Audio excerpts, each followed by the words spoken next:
Bonjour et bienvenue dans Archi Urbain, l'émission qui vous parle d'architecture et d'urbanisme. Au menu de cette émission, nous allons parler d'une revue qui s'appelle Lobby et on va en parler avec Paul Grosjean. Bonjour Paul. Bonjour. Comment vas-tu? Ben écoute, ça va et toi? On va déjà montrer le magazine, si tu veux bien. Alors justement, oui. Ce n'est pas un magazine, c'est une revue. Voilà. C'est quoi la différence? Ben, la différence, c'est que dans un magazine, les articles, c'est rédigé par des journalistes. Et ici, on demande à des personnalités, à des experts de rédiger des articles. Donc c'est un point de vue peut-être plus subjectif, quoique, ou plus objectif. Mais c'est intéressant de donner la parole aux gens qui sont spécialisés. C'est important pour AG de participer à une conférence d'une revue qui s'appelle Lobby. Je pense que si le secteur privé rate une occasion de s'exprimer, c'est une erreur. Donc nous devons saisir toutes les occasions pour nous exprimer et pour essayer de faire passer les messages que nous voulons faire passer, d'abord pour la ville, la région, et aussi, n'ayons aucune naïveté, pour nous-mêmes. Donc je trouve que c'est intéressant d'entendre des chefs d'entreprise, non pas sur leur projet de rentabilité, de chiffre d'affaires, etc., mais aussi sur leur projet de ville, puisqu'ils sont des acteurs de la ville.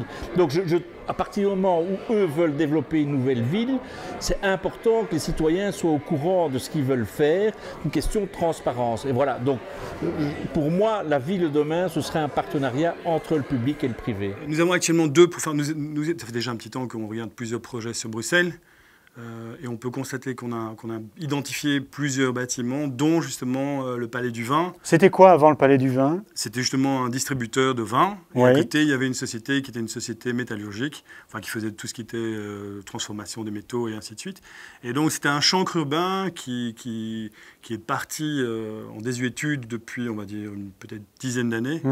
Et donc nous avons pris possession, nous avons fait un remembrement par rapport à ces deux terrains, plus un troisième terrain. Et on a développé là-bas un concept d'appartements, donc pas simplement des simples appartements. À côté de ça, nous avons des façades, nous avons des petites maisonnettes, deux façades, on a des studios, on a un concept d'appartement beaucoup plus convivial avec une cour intérieure et un jardin commun aux différentes copropriétés. Et c'est ça qui a plu très rapidement aux différents clients qui sont intéressés par rapport au projet. Il y a un deuxième projet qui n'a pas encore vu le jour, mais vous avez acheté le bâtiment et les travaux, je pense, viennent de commencer. C'est le Cosmopolitan. On est là derrière le KVS, le Théâtre Flamand plutôt. Exactement. Dans l'ancienne clinique du Lotier. C'est ça, tout à fait. Et là, la même chose, on avait une clinique, on avait des bureaux et on va refaire du logement. Parallèlement, au fait, c'était un bâtiment qui n'était plus adapté aux besoins de bureaux. Oui. Et nous avons donc identifié ce bien qui est assez exceptionnel puisqu'on parle d'un bâtiment qui fait à peu près 10 étages par rapport au reste de l'urbanisation qui est plutôt plus ou moins des maisons Ré+3 ou +4. Et on a donc identifié cet immeuble. Pourquoi? Parce qu'elle apporte justement au centre de Bruxelles la facilité donc de pouvoir accéder à toutes les places de Bruxelles, la place Sainte-Catherine, aussi bien que la Grande Place, que les différents restaurants ou facilités que Bruxelles propose, et en même temps qu'il y a une vue exceptionnelle sur tout l'entièreté de Bruxelles. Ça veut dire qu'à partir du 3e, 4e niveau, puisque les deux premiers niveaux sont voués essentiellement à recevoir ou bien de la restauration ou bien du bureau, donc c'est assez mixte comme fonction, et donc à partir du 4e niveau, on a vraiment une vue exceptionnelle sur Bruxelles. Comment est-ce que CBRE entrevoit la ville de demain et peut-être plus spécifiquement les bureaux? Oui, mais justement, c'est en effet le sujet qu'on a abordé ce soir par rapport à l'évolution des bureaux et peut-être la révolution des bureaux. Moi, je crois qu'il doit y avoir presque une révolution dans les bureaux. Alors ça, c'est quelque chose à laquelle je n'ai jamais cru. Et je pense que une société comme Yahoo, par exemple, qui a très fort poussé aux États-Unis tous ses employés à travailler à l'extérieur, les ont tous rapatriés, entre guillemets, parce qu'aujourd'hui, les employés, ce qu'ils cherchent, c'est un environnement épanouissant, un lieu où ils peuvent travailler en équipe, développer la créativité. Et c'est là où, en effet, je disais tout à l'heure que je pense que l'open space, les grands plateaux ouverts qui ont été une pseudo-révolution, tout ça c'est mort. l'avenir est dans les nouvelles méthodes de travailler. Ça veut dire qu'on est assis sur des chaises hautes, on a des poufs et un kicker à sa disposition. C'est ça le bureau de demain? Alors le kicker n'est pas un impératif, mais néanmoins, c'est exactement ça. C'est-à-dire qu'aujourd'hui, il faut des lieux où les employés peuvent travailler ensemble, s'asseoir ensemble sur des grandes tables, pouvoir s'isoler à certains moments, Oui. et donc avoir des lieux spécifiques pour la créativité, le travail en équipe, le travail personnel, et pas juste une batterie de bureaux les uns derrière les autres, sans mur, qui était la seule petite révolution qu'on ait jamais connue. Mais on est quand même d'accord que cette batterie de bureaux n'a toujours plus de murs ni de portes. On est toujours ensemble, mais dans une autre manière de voir l'open space. Donc, de manière peut-être un peu plus conviviale. Vrai et pas vrai, parce que maintenant, justement, la première révolution, c'était de créer ces plateaux ouverts, n'avoir aucun mur.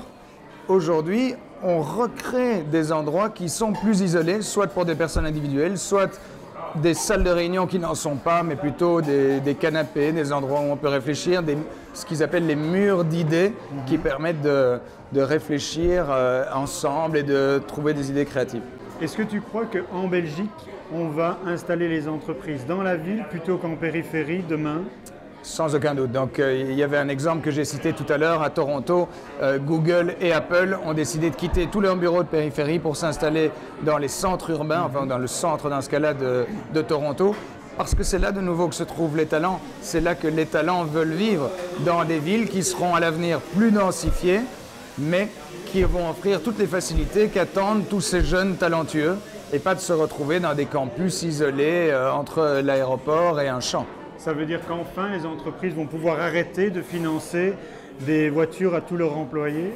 Ça, c'est en effet jolie transition. Mon rêve, c'est une idée qui a été poussée par la Chambre de commerce bruxelloise et qui est en effet d'arrêter de donner cet avantage fiscal pour les voitures de société et de le transférer sur une aide au logement qui permettra aux employés, plutôt que de bénéficier d'une voiture, de bénéficier d'une aide pour se loger dans les centres-villes qui seront de toute façon, comme on l'a dit il y a quelques heures, 70% de la population mondiale en 2050 habitera dans les villes qui doivent se densifier et qui doivent attirer les gens et les loger confortablement. Et tu crois que ça va vraiment se faire en Belgique, ça aussi? J'ai l'impression que cet avantage, moi j'ai l'impression que tous mes potes, quand ils postulent pour un boulot, c'est « Ah non, hein, moi je veux mon GSM, je veux ma voiture, je veux mes chèques ». C'est certain que ça peut être plus compliqué dans quelques vieilles économies occidentales qui ont l'esprit un peu plus fermé. J'ai vraiment l'espoir, quand je parle avec tous les jeunes qui travaillent chez nous, ceux-là vont pousser et vont nous permettre de mener à bien cette tendance qui est, je crois, inéluctable, mais ça ne sera pas sans obstacle. La ville, c'est le territoire du partage et c'est le territoire qui permet une économie d'échelle pour créer des équipements pour la collectivité. Et donc, en plus, c'est l'émotion. Donc, tu as à la fois le territoire du partage, tu as à la fois cette dimension collective, et dans le football, ce qu'on peut retrouver dans la ville aussi, tu as la dimension de l'émotion, une sacralisation d'un moment. C'est pour ça que j'ai parlé aussi, tu me dis football, tu as raison, j'ai parlé du football, mais j'ai parlé aussi de la place de la Bourse. Alors, on va y venir. Le piétonnier, pour ou contre? Pour. S'il n'y avait pas de piétonnier, il n'y aurait pas de place de la Bourse. Et la réaction contre la barbarie s'est exprimée de façon interculturelle devant la Bourse, vide. Parce que la Bourse, elle est vide, c'est ça qui est assez étonnant. Pour le moment, la Bourse, il n'y a rien dedans.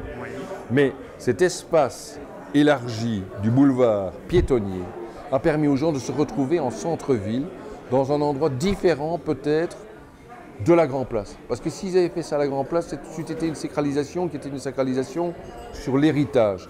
Tandis que là, c'était une sacralisation présente sur un nouveau piétonnier. Et je trouve que ça vaut la peine de se rendre compte de ça. Et c'est là que les gens ont été déposés des fleurs. C'est là que les gens de cultures différentes se sont retrouvés. C'est là qu'ils se sont embrassés. C'est là qu'ils se sont sains entre eux. Et je trouve que c'est important de dire, à un certain moment, ce lieu a quand même été un lieu particulier. Et toujours un lieu particulier. Écoute, moi, je suis assez étonné qu'on vilipende Bruxelles. On dit Bruxelles, c'est sale. Enfin bon, les articles de Libération. Moi, je vois beaucoup d'amis qui viennent travailler à Bruxelles alors qu'ils sont étrangers. et que quand ils ont vécu à Bruxelles, ils ne veulent plus repartir. Et donc, c'est qu'il y a quelque chose, on a parlé à un certain moment du caractère surréaliste du Brabant, dont, je dirais, l'expression ultime probablement se passe à Bruxelles. Eh bien, ce surréalisme qui permet à des gens de se côtoyer, je veux dire, d'avoir des opinions différentes, mais quand même dans un esprit de convivialité, de pouvoir discuter de choses qui les opposent à des terrasses de bistrot. Et je dis intentionnellement à des terrasses de bistrot parce qu'on sait ce qui s'est passé à Paris. Donc, à des terrasses de bistrot, eh bien, je pense que ça, c'est la force de Bruxelles. La force de Bruxelles, c'est cette espèce de multiplicité de couleurs qui font qu'à un certain moment, cette multiplicité de couleurs ne pouvait pas faire autrement que nous soyons la capitale de l'Europe. On a sous-estimé la stratification de notre société à Bruxelles. Nous savons qu'il y a 35% de unemployment, 35% de non-employés de jeunes à Bruxelles. Nous savons qu'il y a des gens pauvres qui vivent dans des situations misérables à Bruxelles, tandis que le sud, les faubourgs sud, les Verts, etc., vivent plutôt bien. Et en fait, je crois que tout cela était plutôt caché. Et je crains qu'en fait, ce petit pétionné a démontré à quel point les gens sont mal à l'aise les uns avec les autres. Parce qu'il se fait que les classes moyennes, depuis que le pétionné est ouvert, les classes moyennes ont fui le centre de Bruxelles. Eh bien, écoute, Marnik, c'est sur ces magnifiques paroles très positives que l'on va arrêter cette émission. Je te remercie. On peut voir et revoir cette émission Archi Urbain sur www.archiurbain.be. Merci beaucoup et à bientôt.